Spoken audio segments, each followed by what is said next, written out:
These four guys, I think, would definitely sell their soul to The Rock just to selfishly get what they want, because they feel they have been held down and they feel they have been screwed over and over and over again, and will do whatever they have to do to get what they want.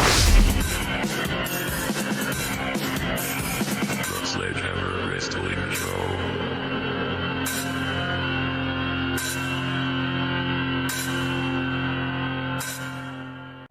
Hey yo, and what's up, gang? Thank you for checking out the Sledgehammer Wrestling Show right here on Sledgehammer TV. My name is Nick Nightmare, and in this episode we are going to talk about what could possibly happen following the events of the Elimination Chamber and John Cena's epic heel turn where he beat the ever-loving snot out of Cody Rhodes, leaving him a bloody mess. What could possibly be happening? What could be in the cards? What could The Rock and company be thinking? I think we might be on the verge of seeing a new faction or the return of an old, extremely popular faction, and the fact that we might see the return of the New World Order. Now stay with me. I know some of you are going to probably hate this idea, but check it out, because all of the pieces are already there. Many people have already compared John Cena's heel turn at the Elimination Chamber to the 1997 Bash at the Beach where Hulk Hogan dropped the leg on Randy Savage.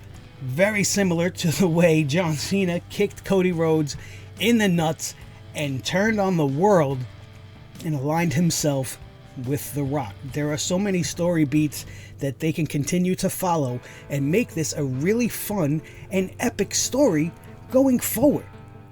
The Rock is in the role of the Bischoff, right? He's the Eric Bischoff. He's running everything because he's the boss. He's the final boss. Then you obviously have Cena as the Hogan of the group, the big legendary white meat babyface good guy that you never ever thought would ever turn on the kids, ever turn on the fans, but absolutely did. So where do they go from here? Who else could they bring in, and why? Well, that answer is very obvious, and it's very simple. Seth Rollins and Drew McIntyre. They can come in, filling in the role of the Hall and the Nash of the group, and that completes it. There you go. You have a trio and the boss, echoing all of the elements of the original NWO. All of the pieces are there in place. You have them fighting against all of the baby faces, holding down all of the good guys like Punk, like Jey Uso, like Cody Rhodes, like Damian Priest, messing shit up. And then you have even Roman Reigns sitting on the outside, maybe not wanting to get involved, similar to what they did with Sting, watching from afar, waiting for the perfect moment to be the one to come in and take out John Cena at the height of when this whole faction gets all of the power, right? So that would be down the line. But see how all of it is there. All of the pieces are there. And you could even expand the group. I don't think you have to go beyond 3. But if you wanted to pump it up to 5, since like The Rock is part-time and Cena's probably going to be part-time even still going forward, just to elevate the presence of whatever this group is going to be going forward, you bring in the New Day. They fit the bill.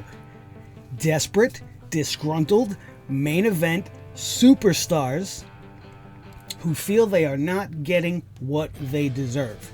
Just like Seth, just like Drew, these four guys, I think, would definitely sell their soul to The Rock just to selfishly get what they want, because they feel they have been held down and they feel they have been screwed over and over and over again, and will do whatever they have to do to get what they want. It makes almost too much sense and would almost be stupid not to do it. And I know it's going to divide some of you guys. Oh, I hate the NWO. I mean, not everybody loves the NWO like some of the people from my generation and would love to see them come back. But they could differentiate it. Maybe they don't do the black and white. You know, maybe they do the black and gold. And then you're going to say, oh, well, they already have a world order. What about the LWO? Well, right now, the New Day is already in the process of wanting to destroy the LWO. And if my story is the story they're telling, you could have them do just that and be like, listen, there's only one world order, and that's The Rock's new world order. The black and gold NWO of 2025. They eradicate the LWO, and then going forward, they keep messing shit up on both shows. But they don't have to necessarily follow the cut of the NWO. If you don't like that idea, they could just do the same story but call it something else. They could just follow the beats of the corporation, right? Vince's corporation. They could mimic other factions like the Horsemen or even Evolution, all of a group of all-time greats coming together just to be selfish and take, not necessarily take control, but just take what they want. Take all the titles, get all the money, get all the fame, the popularity, the Hollywood possibilities. It's all there, right? So they could do it. They can call it whatever they want. They could even call it TKO, right? They could just make a shirt TKO, since like that's the name of the parent company, and these are the company's chosen guys. The Rock's on the board. They could make it work however they want, but none of it is going to work unless they have an ending already planned, which I kind of already touched upon a little preemptively. The story can be that Cena takes the title from Cody at WrestleMania with the help of Seth Rollins and Drew McIntyre, and that's where they form the group with The Rock.